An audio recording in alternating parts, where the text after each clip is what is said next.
मैं ये भी नहीं कहूँगा कि आप इस वीडियो को लाइक करो या चैनल को सब्सक्राइब करो, बट मैं ये ज़रूर कहूँगा कि आप जो भी मैं बोलने वाला हूँ उसे समझने की कोशिश करना। तो अगर आप लोगों को ये लग रहा है कि इस वीडियो में मैं आपको कुछ चैप्टर्स बताऊंगा जो मोस्ट इम्पॉर्टेंट है, जो आपको ध्यान में रखना है, नहीं, so this video is not like the other video I have made. This is really something different, because शायद इस वीडियो में मैं अपनी पूरी जो मेरी 2 साल की प्रिपरेशन रही है, अगर आप मुझसे पूछोगे कि मैं अपनी 2 इयर्स की जर्नी को अगर मुझे सिर्फ एक सेंटेंस या फिर एक पर्टिकुलर कॉन्टेक्स्ट में बताना हो तो आई थिंक वो यही है।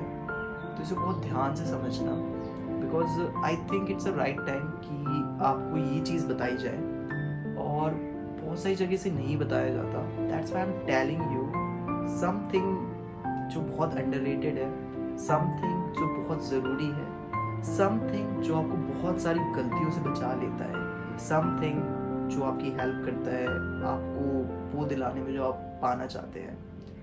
सो बहुत ध्यान से समझना, ज़्यादा समय नहीं लूँगा बट समझने की कोशिश करना। मैं ये भी नहीं कहूँगा कि आप इस वीडियो को लाइक करो या चैनल को सब्सक्राइब करो, बट मैं ये ज़रूर कहूँगा कि आप जो भी मैं बोलने वाला हूँ उसे समझने की कोशिश ट्राई करना, because this is really very important. Okay, सारी चीज़ें सबसे ज़्यादा important. Okay, at this point of time आपने मॉक टेस्ट ट्राई कर लिए होंगे, आपने एनसीईआरटी कई बार पढ़ ली होगी, आप काफ़ी चीज़ों को रिवाइज भी कर रहे होंगे, बट जैसे जैसे पेपर पास आता है हमें एक डर लगता है और हमें इरिटेशन होने लगती है प्रिपरेशन से, या फिर हम चाहते हैं बस जल्दी से सारी चीज़ें खत्म हो जाएं। सो ये जल्दबाजी भी है, एक एजिटेशन भी है, एक इरिटेशन भी है, एंजाइटी भी है, थोड़ा फियर भी है, मतलब there is a mixture of feelings सभी लोगों के साथ होता है। सो सबसे पहले तो ये नहीं सोचना है कि ये मेरे साथ ही हो रहा है, मुझे ही अकेले डर लग रहा है, मेरे दोस्त को तो नहीं लग रहा। डर सबको लगता है, सच बताऊँ तो। ओके, इवन जिसकी सबसे अच्छी प्रिपरेशन होती है उसको और ज़्यादा डर लगता है, उसको लगता है कहीं इतनी अच्छी प्रिपरेशन है, कहीं मैं गलती ना कर दूँ। सो इन सारी प्रॉब्लम्स का there's only one solution and that is वो मैं आपको बताऊंगा वो क्या है, but let me ask you one single question. Okay, आप अभी जिस रूम में बैठे हैं, क्या आपने कभी नोटिस किया है कि उस रूम के जो पर्दे वो किस कलर के हैं, या फिर उनमें जो पैटर्न बने हुए हैं वो किस टाइप के हैं? Have you ever noticed it? या फिर आपकी जो वॉल्स हैं उनका कलर क्या है? Have you noticed these minor details in your day to day life? Why I'm telling you all these things at this point of time? There's a very good reason for it, and that is as a student, and जब आप paper देने वाले हो वो भी इतना important, so the most important thing you need is the power of focusing. Yeah, focus. This is something I want to define you. Let's do an activity. एक बहुत interesting सी activity करते हैं. Okay? आपके पास रिस्ट वॉच होगी, wrist watch नहीं है, दीवार पे कोई घड़ी होगी, आप उसे ऑब्जर्व करना स्टार्ट करें। उसे सिर्फ 1 मिनट तक ऑब्जर्व करना है, उसके सेकंड के कांटे को उसको देखते रहना है, एंड यू विल रियलाइज कि 1 minute is such a big time. या लिटरली अगर आप देखना स्टार्ट करते हैं, आप कर सकते हैं अभी वीडियो को पॉज करके, आप देखना स्टार्ट करेंगे, आपको लगेगा यार 60 सेकेंड कितना बड़ा टाइम होता है। या that is the power of focusing.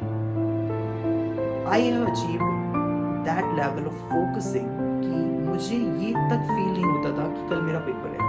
मेरा पूरा कंसंट्रेशन सिर्फ इस मोमेंट पे होता था जो मोमेंट मेरी आंखों के सामने है। फॉर एग्जाम्पल, अगर मैं बायोलॉजी में एकाइनोडर्मा के एग्जाम्पल्स पढ़ रहा हूँ तो मेरा पूरा फोकस सिर्फ उन एग्जाम्पल्स को याद करने में है। मेरा ये फोकस नहीं है कि मेरी बायोलॉजी 12th की बची हुई है, मुझे ये वाला टॉपिक भी करना है, वो वाला भी करना है। नहीं, अगर मैं फिजिक्स का कोई क्वेश्चन लगा रहा हूँ, किसी फॉर्मूले को समझ रहा हूँ, किसी क्वेश्चन में हूँ, तो मेरा पूरा फोकस इसी में, ये नहीं सोच रहा कि मॉडर्न के मैं फॉर्मूला भूल गया हूँ, या फिर ये वाला मुझे सेमीकंडक्टर थोड़ा सा कम आता है, नहीं, या फिर मेरा भी वेव्स लीक है, नहीं, I am not thinking about it.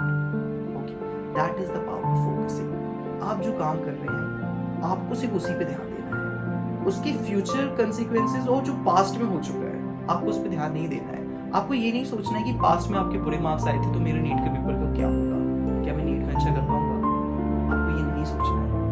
Believe me guys, जिस दिन मेरा नीट का पेपर था उसके एक दिन पहले मेरे दिमाग में एक सिंगल थॉट नहीं था कि मेरा कल नीट का पेपर होने वाला है। How I have achieved that level of concentration, my full focus was on my schedule. जो आज प्लान्ड है मुझे उसे करना है, सोना है, खाना खाना है, ये वाले क्वेश्चन लगाने हैं, ये चीज रिवाइज करनी है, यहाँ से ये देख लेना है। My full focus was on that task I have in my hand. Okay, not कि कल मेरा पेपर है क्या होगा। ये क्या होगा तो दिमाग में ही नहीं आना चाहिए। एंड ये चीज धीरे धीरे डेवलप होती है। ओके, ये चीज मैं बता रहा हूँ ताकि आप इस चीज को लास्ट तक डेवलप कर ही ले definitely.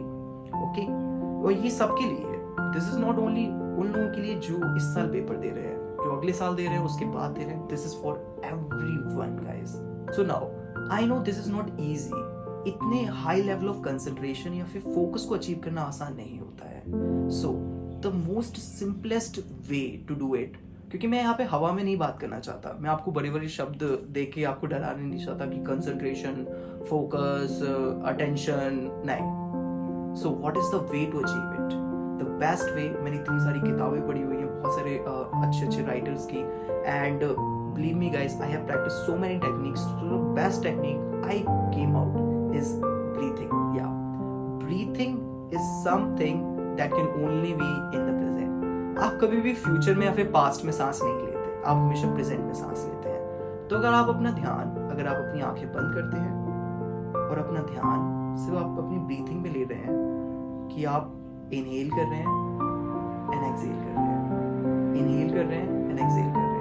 It means you are focusing on your breathing. And जब आप अपनी ब्रीथिंग पे फोकस करेंगे तो आपका जो पूरा माइंड है, आपकी बॉडी और आपकी जो सोल है वो प्रेजेंट में आ जाएगी, बिकॉज आपकी ब्रीथिंग प्रेजेंट में चलती है definitely. So this is the best way to calm down your mind. आपके दिमाग में बहुत सारे थॉट्स हैं सपोज दैट मोमेंट, एंड आपको अपने आप को शांत करना है। The best way is that close your eyes. आपके दिमाग में जो थॉट्स आ रहे हैं आने दो, जाने दो, जो हो रहा है थॉट्स के साथ उनके साथ छेड़खानी मत करो।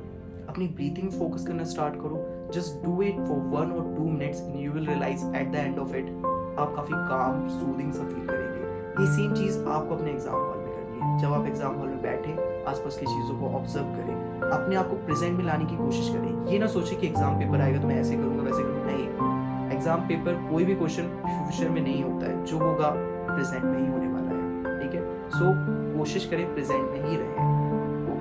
ये कैसे करेंगे? आप चाहे तो कुछ भी काउंटिंग स्टार्ट कर सकते हैं। For example number of chairs वहाँ पे कितनी लगी हुई है, just count it out. Okay, आप अपनी ब्रीथिंग फोकस कर सकते हैं। ओके, इस तरीके से। और जब भी आपके एग्जाम में आप कोई क्वेश्चन करते हैं, just focus on that question only. ये ना सोचे कि आपने वो वाला क्वेश्चन छोड़ दिया, वो मैं जाके कर लूँ, या फिर वो लंबा क्वेश्चन नहीं, या फिर आगे यार एक टफ क्वेश्चन देखा था वो कैसे होगा। अगर आप जिस क्वेश्चन में है सिर्फ उस क्वेश्चन में रहिए, दैट्स इट। मतलब मैं ये सोचता था कि इतने सारे क्वेश्चन हैं एग्जाम में, बहुत सारे क्वेश्चन हैं, बायो में 90 करने हैं, केमिस्ट्री में 45 करने हैं, फिजिक्स में 45 करने हैं। 180 क्वेश्चन एक बहुत बड़ा अमाउंट होता है करने के लिए। ओके, जब आपके पास 20 क्वेश्चन एक्स्ट्रा हो जिसे आपको रीड तो करना ही है। So the thing is that कि क्वेश्चन पेपर क्या है? Question paper is nothing, just 1 question at a time, that is question paper. Question paper में ऐसा नहीं होगा ना कि आपके पास 180 के 180 क्वेश्चन आपको एक साथ फेंके जा रहे हैं, नहीं। आपको सिर्फ 1 क्वेश्चन एट अ टाइम मिलेगा। सो क्वेश्चन पेपर में कुछ नहीं होता है, आपको जाना होता है, आपको एक क्वेश्चन दिया जाएगा, फोकस फुली ऑन इट। आता है अच्छी बात, नहीं आता leave it, move to the next. फिर आप focus on the second one. आप कुछ नहीं सोचना है आगे कौन सा क्वेश्चन है, पीछे कौन सा क्वेश्चन है, just focus on it. And believe me guys, अगर आपने पढ़ा है तो आपको वो बनेगा, आपको वो लगेगा। जब आप इस पे फोकस करोगे तो आप उसको सही करोगे, फिर आप उस पॉजिटिविटी के साथ आगे बढ़ोगे। इस तरीके से आप अपना पेपर फिनिश करोगे। शायद मैं अपनी 2 साल की नीट प्रिपरेशन को एक टाइप से कंक्लूड सा कर रहा हूँ आपके सामने। आई होप कि आप इसे समझेंगे। ओके, और मैंने पहले भी कहा है, मैं ये नहीं कहूँगा कि आप इस वीडियो को लाइक करें, चैनल को शेयर करें या फिर चैनल को सब्सक्राइब करें, बट मैं ये ज़रूर कहूँगा कि प्लीज़ इस बात को समझने की कोशिश करें कि आपका प्रेजेंट में रहना बहुत ज़रूरी है आपको गलतियों से बचाने के लिए। With these words, I just would like to end this video, and I hope you all the best for your NEET preparation. Okay, thank you so much guys. Thank you so much for your time जो आपने दिया इस video को. Thank you so much.